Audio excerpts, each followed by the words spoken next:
darating ang panahon na mawawala tayo sa mundong ito. At kapag dumating ang panahon na yun, hindi mahalaga sa kung gaano karami ng pera ang naipon mo sa bangko. Hindi rin mahalaga sa kung gaano ka successful sa trabaho or sa business mo.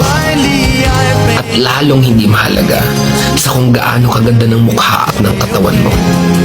Dahil ang mahalaga pagdating ng panahon na yun ay ang sagot sa tanong na naging masaya ka ba?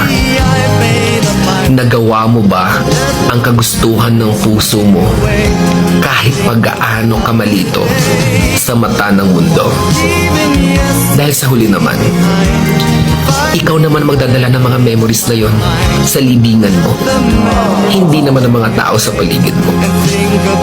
So make sure na bago pa dumating ang panahon na aalis na tayo sa mundong ito, siguraduhin mo sa sarili mo na magiging masaya ka at magagawa mo ang kagustuhan ng puso mo kahit pag-aano ka kontra ng mga tao sa mundo.